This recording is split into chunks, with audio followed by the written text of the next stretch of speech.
Streaming from the 22 News Broadcast Center. This is 22 News at 4 p.m. Digital Edition. Good afternoon, everyone, and welcome to 22 News at 4. I'm Ciara Speller. We're going to have our top 4 at 4 in just a moment, but first, let's have a look at your commuter traffic and weather. Let's bring in meteorologist Adam Stremko. Adam, not looking too bad out there, and also not as hazy as I was expecting it to be as well. We're lucking out. I think that smoky haze kind of pushed a little bit farther to the south, so we're seeing a little bit more in the way of sunshine out there. Still a little bit of haze, but nowhere near as bad as yesterday. But look at traffic, and really no issues out there for the most part. Interstate 91 traffic moving smoothly for the most part. A few slowdowns in the typical spots. Long Meadow Curve also getting onto 291, but the 91 up towards Holyoke and Northampton, no problems there, and really no problems on the Turnpike as well. A few slowdowns on Route 20. Let's take a look at the temperatures out there right now, and we are warming up with the lack of smoky haze out there. Temperatures have warmed up more than they did yesterday. We're up to 88 degrees, so there's the possibility we could reach 90. 87 right now in Westfield, 85 in Northampton, Greenfield at 88. We're in the 80s in the Berkshires, 81 in Pittsfield, 82 in North Adams. We're tracking some more sunshine as we head towards the end of the work week, but there could be some showers and maybe even some storms for the weekend. We'll show that to you in just a couple minutes, Ciara. State police have announced an ongoing statewide partnership in an effort to crack down on violent crime.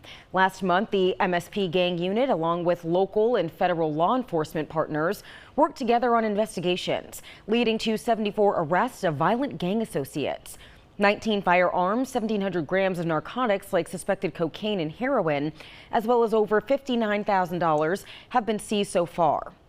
The offenders were arrested and are being charged or wanted in connection with more than a dozen different offenses. Some include assault and battery on a police officer, armed robbery, and resisting arrest.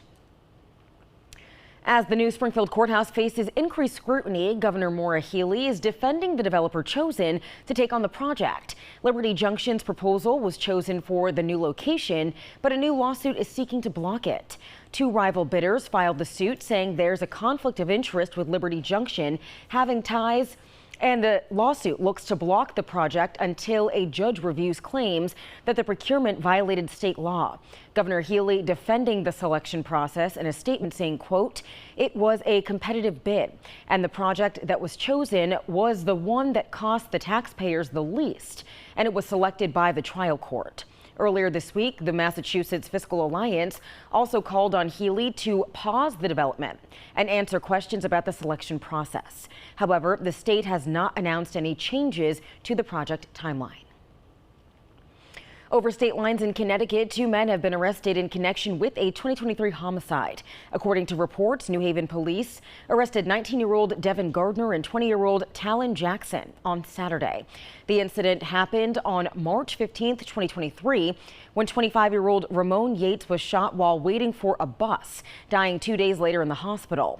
Gardner and Jackson are charged with murder, conspiracy to commit murder, and carrying a pistol without a permit. Their bonds are set to $2 million each. Also across state lines, Rhode Island police are investigating a deadly stabbing in Providence. Providence police were called to South Water Street's pedestrian bridge just before 11 Tuesday night. They found Gerald Blair, a man in his 40s, suffering from a stab wound. He was later pronounced dead at a nearby hospital. Tuesday night, 2 people considered persons of interest were taken into custody. This is a developing story, and we'll provide updates when more information is available. All right, and now for another check at the forecast with Adam Stremko. What are we looking at, Adam? Well, we're looking at some more nice weather as we head into the end of the work week. We're going to see a good deal of sunshine. We'll have to keep an eye on that smoke, but at least today things were better, and I think they'll be even better as we head into Friday. So here's a look at the skycast as we head through this evening, and we're dealing with a few clouds. I think we stay dry right through this evening. There we are at midnight. Mostly clear skies, a little bit hazy. Then tomorrow morning at 7 a.m., a few clouds around, but we should see a good deal of sunshine as we head into the afternoon and staying dry. Now, as we head into the weekend, we are tracking some changes. As we head towards midnight, mostly clear skies, a few clouds working in overnight.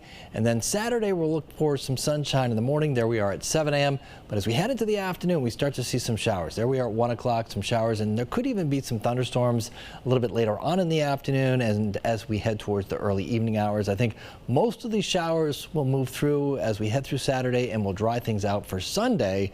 We'll show that to you tonight on 22 News at 5. 5. Ciara.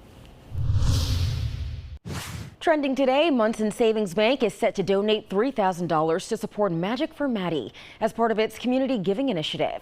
The bank's president and CEO says they are proud to present the donation to the organization and are honored to support their mission.